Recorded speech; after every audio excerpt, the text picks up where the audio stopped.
রাস্তায় পড়ে থাকা টাকা উঠালে কি গুনাহ হবে এবং এই টাকা কাকে দিতে হবে?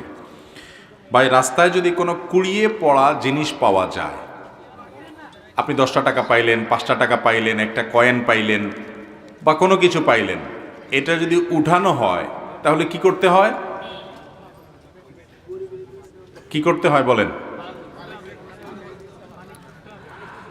আমাদের দেশে অনেকে বলেন যে রাস্তা থেকে কোনো কিছু কুড়ানো, হারানো কোনো জিনিস যদি আপনি উঠান, কারোর হারানো, কারোর পড়ে গেছে, আপনি উঠাইছেন, তাহলে যেটা উঠাইছেন ওটা ডবল দিতে হবে। এরকম একটা মাসালা আপনারা শুনছেন না শুনেন নাই? এই মাসালাটা কেউ একজন বানাইছে যাতে করে কেউ ভয়ে আর কারোর টাকা পয়সা না তোলে। নেক উদ্দেশ্যে কিছু জাল হাদিস তৈরি হয়েছে, তার মধ্যে এটা একটা, বুঝতে পারছেন? অথচ কোরআন হাদিসে কোথাও কথা বলা হয় নাই। তা আপনি এক কাঠি আগ বাড়িয়ে কেন এরকম নিজের মন গড়া মাসআলা বলবেন? এটা জায়েজ নাই, গুনাহের কথা।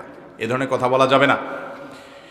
যদি রাস্তায় কোনো কিছু পড়ে থাকে দেখেন আপনি, জিনিসটা যদি খুব তুচ্ছ হয়, সামান্য হয়, ধরেন কথার কথা 2 টাকার কয়েন, এটা যার হারাইছে সে আর এটা খুঁজতেও যাবে না, আপনি জানেন খুব সামান্য জিনিস, তাহলে সেটা আপনি নিজে গরিব হলে গরিব খেলেন বা কোনো গরিবকে আপনি দান করে দিলেন। আপনি নিজে গরিব হলে আপনি নিজে খেয়ে ফেলতে পারেন বা কোনো গরিবকে দান করে দিতে পারেন।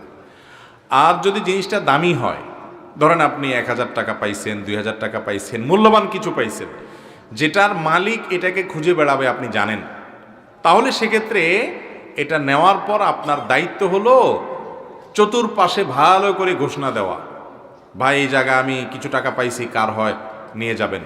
দীর্ঘদিন আপনাকে ঘোষণা দিয়ে যেতে হবে, যেতে হবে, যেতে হবে। কোনোভাবেই মালিক আর পাওয়া যাচ্ছে না, কোনো হদিস নাই, কোনো আলামত নাই, কোনো কিচ্ছুতেই পাচ্ছেন না, আর আশাও নাই। এতদিন হয়ে গেছে, অনেক দিন হয়ে গেছে, বহুত খোঁজাখুঁজি করছেন, তারপরেও পান নাই। তাহলে এবার কি করবেন? এই টাকা কোনো গরিব, কোনো অভাবী, জাকাতের হকদার মানুষকে দিয়ে দিবেন। ওই ব্যক্তির তরফ থেকে, যে আল্লাহ এই টাকার যে মালিক, তার তরফ থেকে আমি দান করে দিলাম, সবটা তার অ্যাকাউন্টে জমা হবে।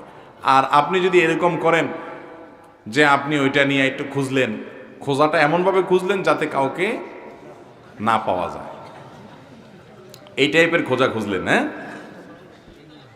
ওই যে একজনের বলে মুরগি হারায় গেছে আর আরেকজনে পাইছে, পাওয়ার পর মুরগিটা নিয়ে সে খুঁজছে, তো খোঁজার সময় সে বিরাট জোর করে আওয়াজ দেয়, একটা মুরগি পাওয়া গেছে। এমনভাবে পাওয়া গেছে বলে যে এটা আর কেউ শুনে না। সবাই মনে করে কি জানি কি একটা মুরগি বেচা হবে না কি, পরেরটা আর মানুষ শুনে না। তো এইভাবে সারাদিন ডাকি ডাকি আসি, এরপরে আসি বলে, হুজুর আপনার কথা অনুযায়ী আমি আজকে বহুত চিৎকার দিয়ে দিয়ে ডাকছি, কোনো মালিক টালিক পাই নাই, এখন আমি গরিব মানুষ, আমি খাইতে পারি কিনা। তো এরকম মাসালা ঘুরে যদি খান তাহলে কিন্তু জায়েজ হবে না। আপনি যদি কোনো কিছু তুলেন কুড়ানো জিনিস, তাহলে আপনার দায়িত্ব হবে সেটা কি করা, ঘোষণা দিয়ে। ফর এক্সাম্পল, আপনি একটা বাজারে পেয়েছেন, তাহলে বাজারে ওই দোকানের আশেপাশের দোকানগুলোতে আপনি কাগজ টাঙ্গায় দিলেন, নোটিশ লিখে দিলেন, দোকানদারদের মাধ্যমে ঘোষণা দিলেন, বিভিন্নভাবে ঘোষণা দিলেন। আবার ওই মসজিদে যায় ঘোষণা দিতে যায় না, ওইটা আবার না জায়েজ। এরপরেও যদি না পাওয়া যায় তাহলে সেক্ষেত্রে কোনো গরিব মানুষকে দান করে দিবেন। আপনি নিজে খুব অভাবী গরিব মানুষ হলে আপনি নিতে পারেন, খেতে পারেন, যদি মালিক পাওয়ার আশা একদম না থাকে। তাহলে ভালো করে খুঁজতে হবে এবং দিতে হবে। এখন কথা হলে কুড়ানো জিনিস ধরা ঠিক না বেঠিক, এটা নিয়ে আরেকটা আমাদের মধ্যে ভুল বুঝাবুঝি আছে। অনেকে মনে করে না, কোনো জিনিস পড়ে থাকলে এটা ধরা উচিত না, ধরলে বরং ঝামেলা।